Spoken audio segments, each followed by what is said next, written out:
primeiro lugar, boa noite para você. Muito obrigada por conceder essa entrevista para o Cyberfan. Então, eu queria saber como é que surgiu a parceria de vocês dois. Vale. A gente se encontrou no bar, se apaixonou e começamos a trabalhar. Desde então a gente não parou mais. Uma paixão fulminante.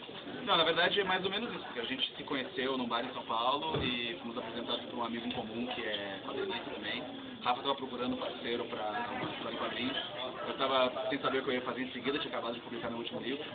E aí a gente se conheceu, amamos quadrinhos, ele tinha gostado de um livro meu, eu olhei o material dele e gostei também. E a gente ficou amigos e começou quase que imediatamente a trabalhar na ideia de uma história em quadrinhos juntos. Ficamos alguns meses discutindo quais seriam a história que a gente escrever, ele tinha várias ideias, eu tinha outras. E aí aos poucos eu comecei a fazer um roteiro, ele começou a esboçar os personagens e a gente foi ficando amigo ao mesmo tempo que a gente trabalhava na Cachalote. Assim. Então esse livro é muito produto do nascimento dessa amizade também. Então, agora uma só para o Rafael. Olá. A gente quer saber o quanto o ser filho do Laerte influenciou nas suas produções de desenho. O quanto influencia os seus pais na sua vida? Muito. Acho que para todo mundo, né? E eu nasci, cresci em torno de quadrinhos, então sou muito íntimo do meio. Em São Paulo tem o HQ Mix, que é o maior prêmio de quadrinhos de São Paulo, do Brasil. Desde criança eu ia para o HQ Mix, conhecia os principais nomes do quadrinho nacional desde cedo também, então era uma coisa muito íntima para mim. Mas demorou muito para encarar quadrinhos como uma escolha de vida. Tentei muitas outras coisas. Fui animador durante muitos anos. Eu trabalhei com design, tinha um coletivo de design em São Paulo, chamava Base Z. Trabalhei um pouco com cinema, flertei com cinema. E aí fui garçom, fui trabalhar numa locadora. Demorou assim, para eu entender que eu gostava de quadrinhos e queria encarar quadrinhos. Eu tinha uma ideia também um pouco abstrata do que era a vida de um quadrinista. Embora eu visse que meu pai trabalhava diariamente nas coisas, estava sempre atrasado, varava várias noites e tal, eu tinha uma ideia muito mistificada do que era o mundo. Então acho que foi uns 3 anos antes de conhecer o Galera que eu comecei a encarar quadrinhos de uma forma um pouco mais profissional. Esse é o meu primeiro trabalho, assim, vou no mundo de quadrinhos, eu acho que aqui que eu entendi mesmo que o trabalho que é fazer quadrinhos, a provação que é você ter que encarar um projeto grandioso. Agora tudo bem, agora eu entendo. E como que funciona o sistema de trabalho de vocês?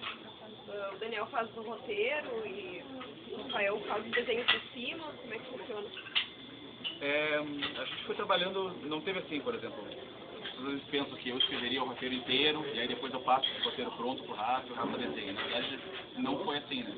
A gente trabalhou junto o tempo todo, então quando eu estava criando as histórias era junto, quando eu estava escrevendo o roteiro eu ia mostrando cada nova parte pro Rafael, e ele opinava, ele mudava com base no que ele dizia, e ao mesmo tempo ele já ia começando o desenho, então foi um processo bastante integrado, assim. Claro, a gente tem a nossa especialidade, né? E a forma final pro roteiro, o Rafa desenha, obviamente, mas a gente acompanhou muito o trabalho do outro ao mesmo tempo, né? Foram meio que simultâneos. Então, nosso processo de trabalho foi bem integrado, assim, foi muito próximo, não foi... O roteiro e o desenho não foram momentos distintos, né? Foram coisas que foram acontecendo juntos, em paralelo, mais ou menos como as histórias do próprio livro. Para finalizar, já a última pergunta.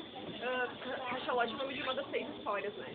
Por que foi escolhido o nome Cachalote para o livro em geral? A gente descobriu que amava Cachalote e não sei porquê.